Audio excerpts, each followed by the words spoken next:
வணக்கம். சமீபத்தில் அதிமுகவில் நடந்த சில நிகழ்வுகள் பத்தி முன்னாள் அமைச்சர் ஆர்பி உதயகுமார் அவரோட முக்கியமான அறிக்கையை வெளியிட்டிருக்கிறாரு. இந்த வீடியோவில் அவரோட பேச்சோட முக்கிய கருத்துக்களை முழுசாகவும் தெளிவாகவும் பார்ப்போம். ஆர்பி உதயகுமார் தெளிவாக்கிய முக்கிய புள்ளி என்னன்னா, அதிமுகவுல சில செல்லா காசுகள் சலசலப்பை ஏற்படுத்தினாலும் அதிமுகவுக்கு எந்த பின்னடைவும் ஏற்படாது அப்படிங்கறதே அவரு கடுமையா சாட்டி இருக்கிறாரு.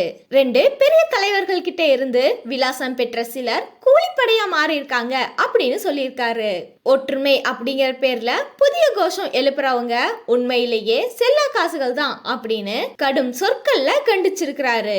அடுத்து தலைவர் எடப்பாடி பழனிசாமி அவர்களோட பணி பத்தி ஆர்பி உதயகுமார் வலியுறுத்தி இருக்கிறாரு.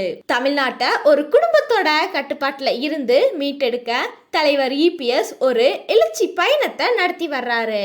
ஸ்டாலின் தலைமையிலான மன்னராட்சியை ஒழிச்சு மறுபடியும் மக்களாட்சிய நிறுவ போராடுறாரு.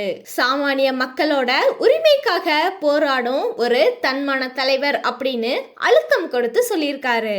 150 தொகுதிகளுக்கும் மேல பயணம் மேற்கொண்டு 65 லட்சம் மக்களை சந்திச்சு புதிய வரலாற்றை படைச்சிருக்கிறாரு. இந்த வெற்றியை பொறுத்து கொள்ள முடியாத எதிரிகள், துரோகிகள் தலைவர் இபிஎஸ் மீது பல்வேறு வகையான தாக்குதல்களை நடத்துறாங்க. அதிமுகவில் பிரச்சனை, தொண்டர்களிடம் பிரச்சனை அப்படின்னு பலத்த புரோபகண்டா பரப்புகிறாங்க. ஆனா உண்மையிலேயே இந்த பிரச்சனையை சொல்றவங்க தான் தமிழ்நாட்டோட உண்மையான பிரச்சனை அப்படின்னு ஆர்பி உதயகுமார் சுட்டி காட்டி இருக்காரு. 2026 தேர்தல் நெருங்கும் இக்கட்டான நேரத்துல இந்த செல்லா காசுகள் ஒற்றுமை அப்படிங்கிற பேர்ல புதிய கோஷம் எழுப்பி அதிமுகவை சேதப்படுத்த முயற்சிக்கிறாங்க. ஆனா ஆர்பி உதயகுமார் நம்பிக்கை தெரிவிச்சிருக்கிறாரு, அது ஒருபோதும் நடக்காது அப்படின்னு.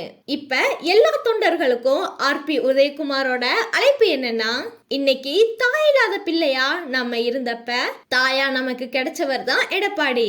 இன்னைக்கு தொண்டர்களுக்கு தொண்டரா எடப்பாடியார் நமக்கு கிடைச்சிருக்கிறாரு. தலைவர் இபிஎஸ் தான் அதிமுகவுக்கும் தொண்டர்களுக்கும் தமிழ்நாடு மக்களுக்கும் ஒரு பாதுகாப்பு அரண்.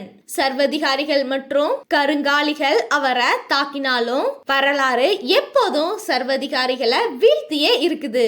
அதனால ஒவ்வொரு தொண்டரும் மன உறுதியோடு தலைவர் இபிஎஸ்ஸின் கரத்தை வலுப்படுத்த வேண்டும். சர்வதிகாரிகளுக்கு ஒரு பாடம் கற்பிக்க வேண்டும். இறுதியா ஆர்பி உதயகுமார் எல்லாரையும் ஒரு சூழலை எடுக்க அழைச்சிருக்கிறாரு. பதவி சுகத்திற்காக பேசும் சிலரோட முகத்திரைய கிழித்தெறிய வேண்டும்.